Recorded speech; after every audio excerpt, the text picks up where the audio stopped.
Hello, hello, hello, and welcome to another episode of the Co-op Campfire Podcast, and a very special episode. It is actually our first bonus episode.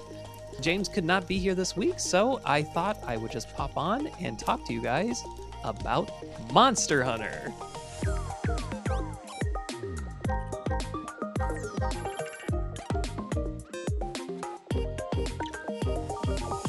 Why Monster Hunter? Well, I wanted to follow up to last week's episode of Let Them Cook type of games, where James and I got into a discussion about games that just require a bit more effort, or games that could just be a bit more intimidating for different reasons.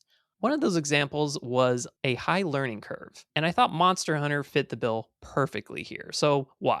Specifically, we're going to talk about Monster Hunter Rise that came out for the Switch originally. Monster Hunter in general, for those of you who aren't familiar, has a core loop where you hunt, you gather materials, you craft gear, and you rinse and repeat. And you're always going up to like the next big bad monster that hits a little harder, and you just feel a sense of progression in that sense. Very simple core formula, but there is a lot of nitty gritty mechanics that each entry sometimes uniquely introduces, and it could just be a bit overwhelming. It could be a lot of tutorial hell, it could be a lot of dialogue boxes that's just very overwhelming. But it is very rewarding when you take your time and you actually learn all the systems and you feel like you're mastering not just a skill, but like an entire skill set. That's where the value is, and that's why I thought this was a great topic for this bonus episode.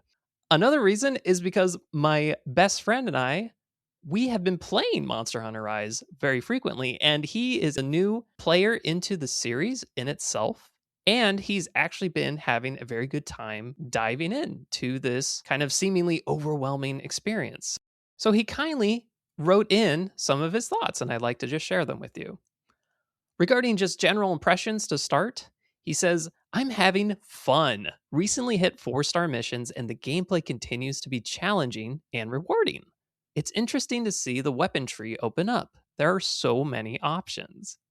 And while that's great general feedback to have, I think it's core to point out that he would not have made it to rank 4 quests, which takes about like maybe 4 to 8 hours to even get to. He also goes on to talk about the barrier to entry. Opening this game for the first time is tough. So many systems, so much to read. It's great that they keep a log of all the tutorial messages for you, but I'm not sure I would be able to find the message I'm looking for if I tried. The depth of every system in this game is more than I've ever seen in any other game. Yes, Monster Hunter, especially this entry, does have a similar experience of when you start the game, it just starts throwing like different system after different system at you. And then, oh, you do pick your weapon, but now you got to learn about this owl or something. And it does seem a bit overwhelming, especially for a new player who is trying to figure out what the heck this series is even about. I appreciate that they do have a log where you can search for it, but even then it could be like, oh, maybe you just skipped that bit or you didn't see that menu item of where are my tutorial logs. So it can seem a bit intimidating. My best friend goes on to talk about the gameplay loop. This game has a nice groove to it. Missions are limited to 50 minutes, but I don't think I've ever come close to that limit, even while taking significant detours to pick up resources. There are many games I really like, yet rarely play because I know how much time and effort will be needed to start having fun.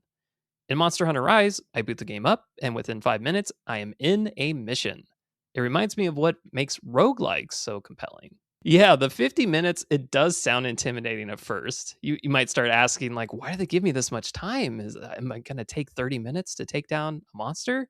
The answer is no, especially in the early game. It takes maybe 5 to 10 minutes, like once you get a groove of taking down a monster. My guess is that they added that for more late game stuff. I'm sure there's monsters that might take like 20, 30 minutes. But the thing is, this game was advertised as the most accessible for co op. That is kind of like why we started this, because we wanted to explore the co op together. But I would rephrase that to actually like it's the most accessible into just like getting you going. Even if you were playing this solo, you can be in the first mission probably within like your first 10 to 20 minutes.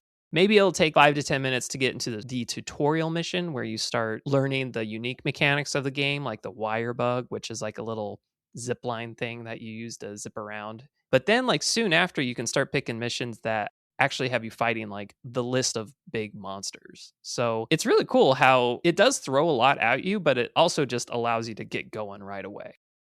Then he goes on to talk about the weapons. This is a cool part. This is like where learning the weapons actually pays off. He says, I've thoroughly enjoyed the Lance moveset.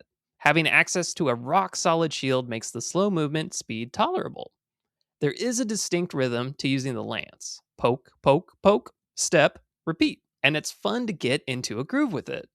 Every moment in a heated battle is a split-second decision between attacking, blocking, and countering, or closing the gap with a shield charge. The only drawback to me is the slow animation speed for drawing and sheathing the weapons. And fair enough, they are huge.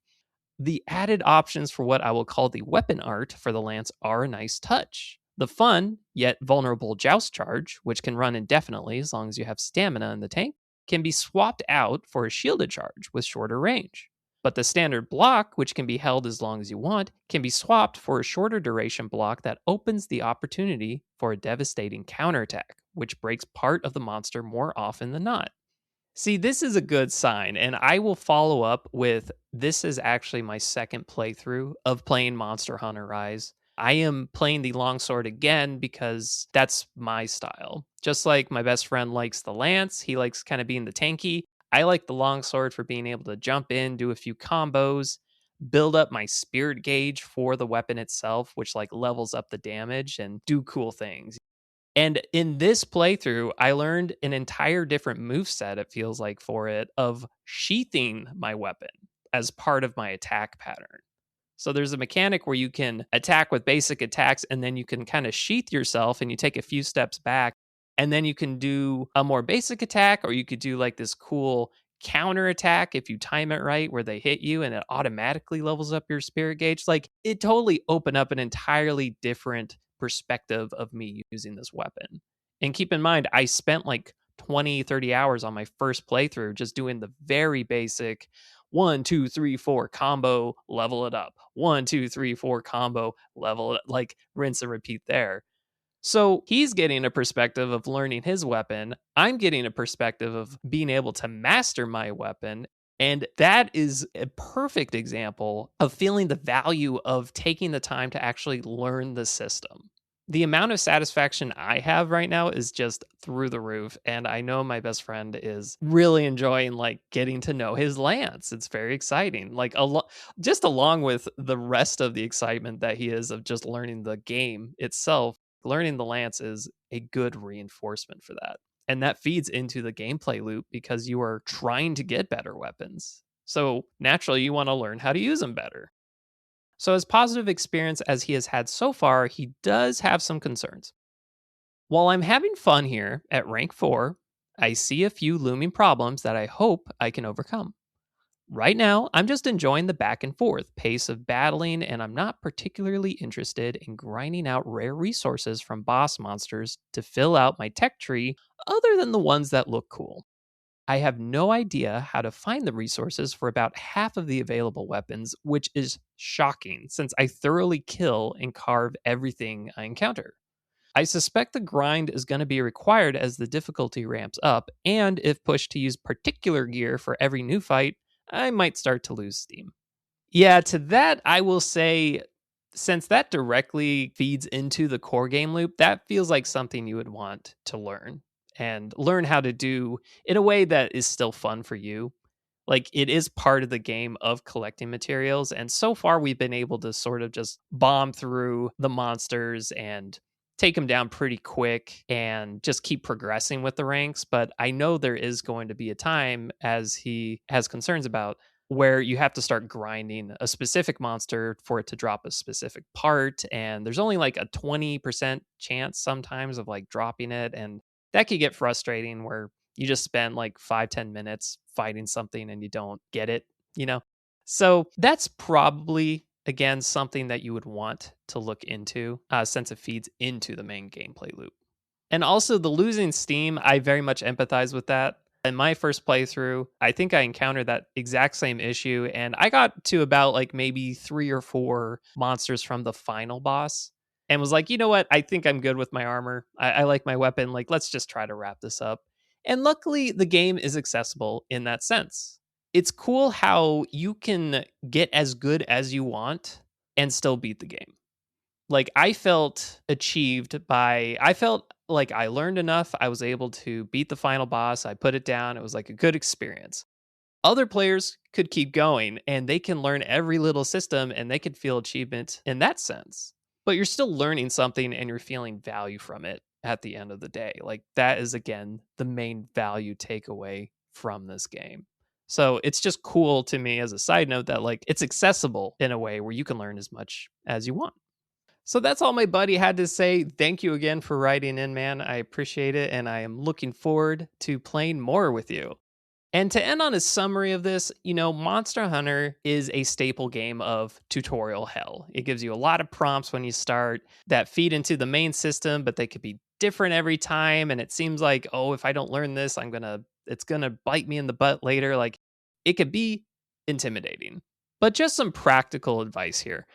If you're feeling that intimidation, but you feel like a part of the core gameplay loop is working, that's a good sign and it's worth exploring. And to that, I would ask you, what is your goal with this game?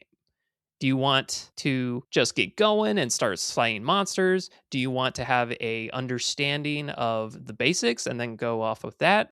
Do you want to get really good with your weapon and just like milk every ounce of cool combos you can do out of it? Whatever you are curious about, feel free to look up. Feel free to learn about it. And I promise there will be value and satisfaction from that experience alone. Explore the in game archives. There are usually like hunter notes or logs or something. There's the tutorial, but there's also like the hunter notes section where you can analyze the monsters you have fought. You can see what parts they drop, and you can just learn about the hunts better. And finally, lean on your friends to play. This whole conversation really came about last time because it usually stems from somebody wanting you to invest a lot of time or put a lot of effort into a game because they swear it's so good. It's just so good. You got to play it. You got to commit to it. You got to watch the first 10 episodes of this anime, man. And there's a way to tackle that. But if they are really adamant about you playing it, then tag them for help. It's their duty to get you into this if they really want you to play it. So if they can be your Sherpa, please tag them in for help. Do not hesitate to do that. And it'll be a fun experience for you both. They can teach you and you can learn. So thank you for listening to this rambling about Monster Hunter. If you want to listen more about this specific topic, please go back and listen to episode 9, our Let Them Cook type of games. James and I have a really interesting discussion about when games can be intimidating to play and what factors into that. So please go check that out. Also, if you want to write in and send us fan mail, we always love hearing from our campers. You can email us at coopcampfirepodcast@gmail.com, or you can send us fan mail via the show notes link, or you can write to us on Bluesky. So campers, thanks for listening, and we will see you at the next campfire. Stay cozy.